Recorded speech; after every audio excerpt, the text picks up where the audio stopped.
everyone, and welcome back to the Better Advertising with Better Media podcast. Today, I'm incredibly excited to have another, I keep saying, are they BTRs, Betters, like Sure. BTR specialist? I don't know. I don't know the best way to introduce us, but today I have Jess Jackson, the head of growth at BTR. Thank you so much for joining me. Thank you for having me. I'm so excited. We haven't done one of these together, so I'm really, really excited to see how it goes.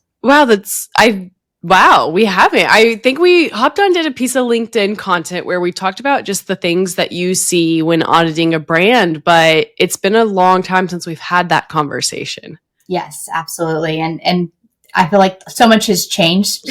We had that conversation, yet we're hearing a lot of similar pain points with brands that come through the door, but there have been some updates for sure. A lot of updates just in the industry in general, a lot of changes on our end from a BTR perspective. I think the last time we had a conversation, we were definitely better AMS. Yes. And we are focused on different priorities, I would say, in this space. We've recently grown quite a bit.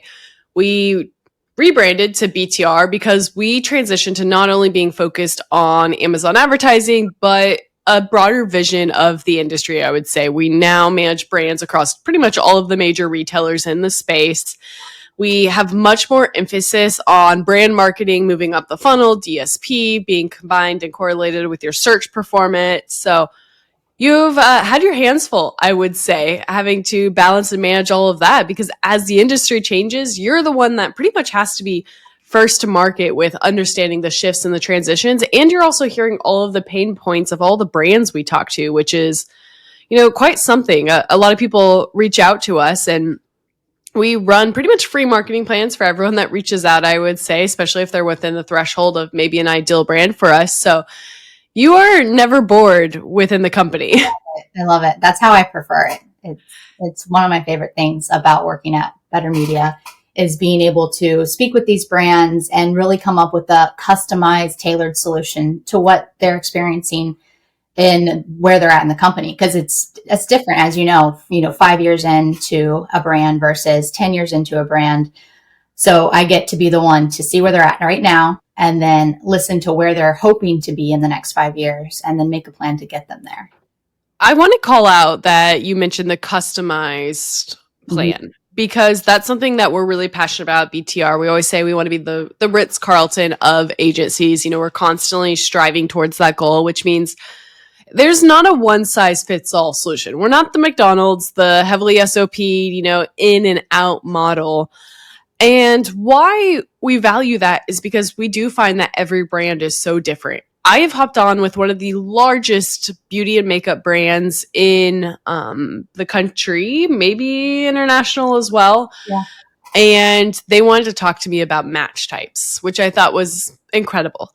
On the flip side, I've hopped on with, mid-sized brands who are so in tune with the industry. They want to talk about AMC and household penetration. Mm-hmm. The thing that I would say makes your job so difficult is not only is the industry changing so quickly, but we're having to customize our solution and advice based on level of education for internal teams. We're having to make recommendations based on operational scalability. Mm-hmm. One of our larger apparel brands has one of the leaner e-commerce teams we've seen, which means we had to provide recommendations that are best fit for a lean team. Versus, again, I have small teams that have 20-person deep e-commerce teams. And that makes your job really difficult because not only are you an expert and a thought leader in the space, but then you're having to break down that recommendation expertise to the person you're talking to. Because if they don't quite understand, they're not going to have full buy-in. And that's something we're really passionate about BTR. We don't just, here's what we're going to do, talk to you in 6 months. Yeah. We train leaders and we really value internal education because that's, in my opinion, one of the key drivers to our 95+% retention rate. Any thoughts on all of that? Yeah, I so much. So back kind of to what you said about the tailored solution. It very much is. And for those that have not been a part of our process of a marketing plan / audit, we start with a discovery call, which I know is pretty common, but that discovery call is so important because, to what Destiny's point, we need to know more about what is your level of understanding? What are you currently doing? What does your leadership need to see? where are you at? Where are your pain points? What have you done? What have you not done? And all of those things help us really understand how we need to build out your full funnel marketing, right? So if you've only focused on DSP, maybe you haven't even completely tapped into search. That's a common thing I've seen a lot. People think they need to really over leverage DSP, or maybe they're under leveraging. All these little things add up to showing us the bigger picture of where the gaps are. And it's our job to plug those gaps and make sure the funnel doesn't have holes. And that's something we see a lot, is there are holes. And then on top of that, it's our job to explain what those holes are causing in revenue gaps, right? Or why it's causing new to brand not to grow year over year or month over month. So recognizing where those gaps are and then explaining what ripple effect it's having on the growth of your brand and affecting the awareness or brand authority, or why competitors are coming in and growing much faster than you. And, when a brand comes to me and says, for the last 5 years, we've been focused on ROAS, and they're like, we're starting to see that this is having maybe a negative effect. What are your thoughts? And I can, very clearly paint them a picture of, you're absolutely right, because of X, Y, and Z. And putting that picture or that roadmap together, getting to explain that to them is one of my favorite things, because it makes things click with them of, oh, I see where those gaps are and why we're having those pain points. And then we're able to come up with a solution that they're comfortable with and they understand. Because if you don't understand it, you're not going to be comfortable. And we really that transparency, so they understand what we're building and how it's going to work, and then giving them data to show them how it's working. There's a key point to that I want to highlight. In our experience, I would say one of the biggest misalignments we see across every brand we audit is a misalignment in expectations and execution. 100%. And what I mean by that is we are a top 2% Amazon advertising agency, something along those lines. We're advanced Amazon partner status. So when we're talking about Amazon specifically, we know our stuff. And out of all the top agencies, it is not difficult to hit ROAS and to spend a budget typically, especially for our ideal brands, right? The difficulty in the area where we have really over prioritized, from that discovery call to understanding leadership to handing off and transitioning to our client success team, are the expectations aligned with the execution in the account? Everyone is optimizing bids and hitting budget typically. Mm-hmm. But to your point, if your expectation is to grow 20% in the category year over year, but you are only executing on strategies aligned with ROAS and branded search, you're not going to hit those goals. And that's why we kind of overemphasize that relationship before the deal even signs, because our job is to understand, what is your leadership prioritizing? What are their expectations with Amazon? Yeah. And does that align with what you're doing in the back end?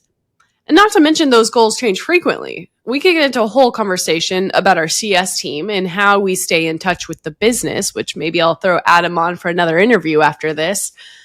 But I think that's what makes us different and makes us special. Results, everyone who is in this position can typically drive good results. But do those results align with expectations? And what does a good result mean for you and your leadership? It is not always ACoS. That's a huge myth in the space. It's not always ROAS. There's typically, 3 other things beyond that typically matter for a brand. And I think that's important to note. And with that, what are the things that you typically see brands prioritizing as of late, Jess? Yeah, I would say we're still having the ROAS conversation. And growth is something they come through the door saying, we want to grow, right? That's a comment, but they don't necessarily understand what that means, right? To your point, I have to explain to them, okay, you want to grow, but you're telling me we have to continue to hit this ROAS. Let's talk about what that means. So I would say a good example of this is a brand came through our door, and after doing the audit, I realized they were spending 70% of their budget on branded, and non-branded was getting about 30%. So I explained to them, that this was going on, and they're like, yeah, we understand, but this, we're getting such a good ROAS. We're scared to pull back. The current agency, says they're investing more, that common conversation we have. Well, fast forward, we ended up signing the brand. We flipped that about 2 months in. We were at 30% on branded and 70% on non-branded. And, tacos is a concern with the CEO. So on every call that we hop on, actually painting the picture of how this is having a top line growth impact was super easy, because it was, right? So though the whole team was a little uneasy with the shift, they trusted us enough because of being able to kind of explain our strategy. And they were super happy they did trust us, because they immediately saw the result of making that shift and that top line growing, right? So I want to pause right there just for listeners. So tacos is your advertising spend related to your total sales.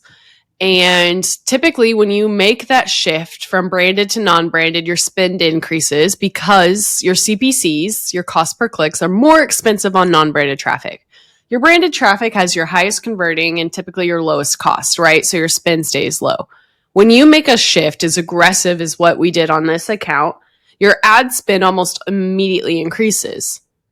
If your total sales do not increase, that means your tacos is worse, because your ad spends up and your total sales are staying the same. What Jess is highlighting here is when we made the shift, because we identified that the brand did have aggressive growth expectations still, even though they want to see that ROAS and that tacos. What happened when we shifted from branded to non-branded is we started driving new customers. But the customers we were initially targeting still converted on branded terms, because if you make a branded search, you're more likely to convert because you're more likely already aware of the brand and probably a little bit more loyal. Mm-hmm. So what Jess was effectively discussing and able to do here is when she made the shift, ad spend did increase probably a little bit because ad costs increased, but it was okay because total sales increased because we were now going after new customers rather than just targeting our current customers again. ROAS more than likely decreased a bit, but it was fine because tacos stayed stable, which meant top line sales grew. And that brand immediately started growing within the category versus prior they're stagnant because they were only going after current customers with their advertising. Yeah, correct. And competitors were coming in and taking the shelf. Like they were gaining that share of voice, and they were losing, bestseller badge and things like that because they were not investing in category terms. So since then, they have been growing month over month and really happy with the results. And new to brand, we're tracking that, and that is growing amazingly. So really, really happy with those results. But that's one area. New to brand, branded search is not always an issue. I would say another common one is brands not tracking how they are, what amount of share they are getting on category search terms, right? So, that's something that we can easily see inside of Amazon. And that'll be something I'll pull up within the marketing plan. And I'll show them last year, you guys were actually taking up more branded share than you are this year, because the category is growing, but you're not doubling down as the category grows. So your branded share is shrinking, but competitors are not, right? They're showing up more frequently. So if you're not tracking those things, you don't know what you don't know, right?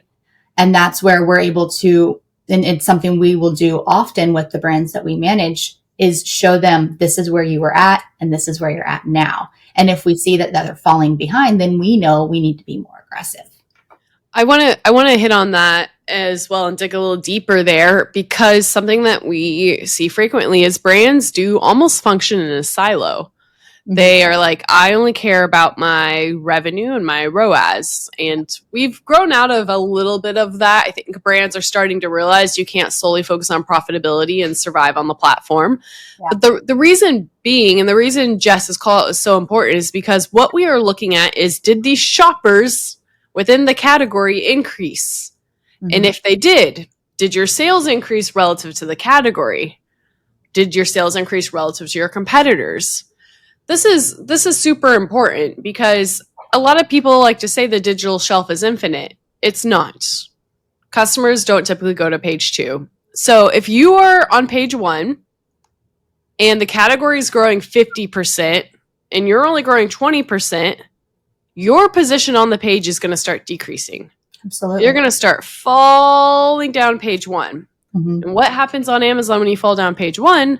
Others increase. It's just an algorithm. And as others are going up and you're falling down further, you're getting less and less views.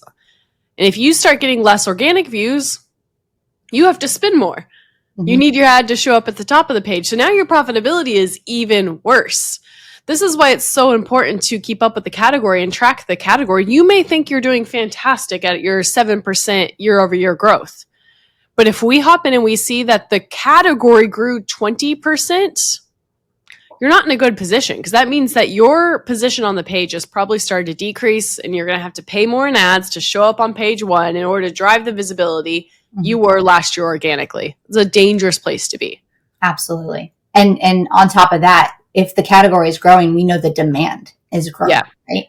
So you're in a better, you should be in a better place than you were the year before, because we know that that particular keyword is either trending or more people are discovering need it. So we need to be there. Absolutely. So the first thing we really dove into, I would say, is, understanding the actual problem in driving overall growth. Second thing is analyzing the category and making sure that we are doing better compared to competitors and compared to category. I'll shout out the third thing. I think one of the third biggest reasons brands come to us is because they want to try something new. Yes. And we are known as the absolute thought leaders in the space. So AMC has came up on almost every single call that we've had. I think that's a big one. A lot of the new DSP things. I think we got an email about Performance Plus just yesterday. That's a relatively new rollout within DSP, and that's something that our teams leaned into. Creative opportunities. I know, Jess, you yourself is diving in pretty deep into AI and creatives, but we're pretty much known for, I would say, pioneering the expansion of sponsored brands within Amazon. Yeah. I think that's a really big one. How do you navigate that conversation with brands? There's so many new things that they can test. How do you let them know when they're ready, and are brands ready for it? Yeah, absolutely. No, I'm glad you brought that up, because that was going to be my third point as well. It's something that comes up on every single call. I bring it up in the disco call. Are you guys utilizing AMC? Because we've had such good results with it. I want to know, have you taken advantage of it? And I would say 90% of the time they haven't, or they're just using it for that, kind of customer journey aspect, but they're not using the actual audiences to increase conversion rate and ROAS, and they don't even know you can utilize it in search. They're only using it in DSP. So that is that is something I bring up on every call, and it is something I would say, no matter how big or small, there is a place for it within your strategy. Yeah. So from our smallest to biggest brands, we're testing it definitely on the search side, because some small brands, aren't utilizing DSP yet, but you can use it on the search side and you can get incredible results. Yeah. So definitely I would say you're not too small, and you're not too big. We can customize a strategy within AMC and even DSP to help grow your brand. Yeah. Absolutely. I think one of the more difficult things, honestly, about your position is everyone wants to do the new shiny objects, and they're coming to you. And we both were on a fun call talking about shiny objects a few weeks ago. Everyone wants to do the new stuff. Yeah. But I think one of the competitive advantages of working with an agency like ours is our highlight on operational efficiency. Yep. So the last podcast released, the one, actually it was released this morning, is with Dustin. And Dustin's our kind of head of product and really head of all innovation within BTR. And his expertise and skill set is taking things that we see as valuable for brands and making them operationally scalable. AMC is a fantastic call out. Every brand we talk to is dabbled for the most part at this point. And like you said, maybe they pulled their path to conversion report. Maybe they're looking at ad type overlap, but they're not doing it in a scalable fashion. They're not applying it to all their appropriate campaigns. They're not putting it across both search and display. That's where Dustin comes into play. He allows us to take that vision and make it scalable. And it's really important because, as mentioned, AMC can work for everyone, but brands aren't typically familiar with it or ready for that. Exactly. I would say 40% of the brands that come to us ready for AMC will log into their account. They're not even maximizing sponsored brands, or they're not even expanding their keyword research. So a lot of your job is saying, yes, we can, but we should do this first. And it goes back to that expectation setting of like, look, we can execute on these things, but let's set expectations on what's going to move the needle the most in the beginning. And I think that's where brands actually tend to struggle, because they're usually well aware of what's going on in the industry. They follow our team. They know all the new shiny objects, but they're not able to execute operationally because they don't have the systems or the tech that maybe an agency like BTR has. Absolutely. And I would say that's almost caused us a couple times to lose a few deals because we pointed out the more not more actionable, but the more important things that needed to be cleaned up in the account. But they weren't the fun things. Fun things, exactly. And that's why it wasn't what they wanted to hear, right? Yeah. So but that's not, our core values are trust and transparency and relationships. So we're going to make sure we are being transparent with the brands that are walking through our door and actually telling them what condition their account's in, what's going to move the needle, what's going to drive the results. And of course, definitely, like to Destiny's point, we can do those things, but we want to make sure we are doing what's best in the brand's interest and plugging those holes. If there are in the account, then we need to plug those holes in order for their marketing to work. Absolutely. There's a step for everything, and there's an order. And one of the things I would say we are exceptional at is knowing what's going to move the needle the most. And like Jess mentioned, I've personally lost a few deals Jess has been a part of. And a lot of it was due to the fact of I wasn't leaning into the shiny object that the brand thought would change their business. I'm more than happy to help support and educate in those scenarios. But, at the end of the day, it's who you're targeting and how you're targeting them. And then you can start layering in all of the other fun and exciting things. And I think that's a big part of what we do. Again, going to continue to shout out our retention rate here, because Jess does such a fantastic job of, again, reiterating those core values, reiterating to me when I lose a deal and saying, hey, sucks, but you were transparent. And that is such a big part of everything that we do, is making sure we're doing what's in the best interest of the brand, not necessarily the best interest in the shareholder who may have ideas about the business that aren't the best. Yeah. If you want yes men, we're definitely not for you. We are going to be the first ones to tell you when an idea is not in the best interest of you at that time. And we'll explain why, because we lead with, education. We're going to be happy to explain to you why. We're not just going to say no. We're going to say, this is the effect. This is the ripple effect. So if you're okay with that, then we can do it. But we are warning you that it's not the best move at this time. I love it. Well, I think we covered the 3 key areas I was really wanting to dive into today. I think at this point we could probably do a whole episode on, DSP and moving up the funnel, but we'll save that one for later. Anything else you want to throw out there? No, I think this was great. Like you said, we could talk for an hour on this, I feel like. But no, this covered the big portion of it. I love it. Well, as always, make sure to follow the whole BTR team. Jess posts content. She's very hands-on keyboard, because one of our values, again, is, making sure we have that incredible relationship. So Jess is always in the weeds, more than happy to talk to you about all things Amazon advertising, Walmart advertising, Instacart, Nordstrom, Target, all of the fun ones. Yes. So again, make sure to follow us. Let us know if you have any questions or comments that we can answer on the next podcast. And thank you all so much for listening. See ya.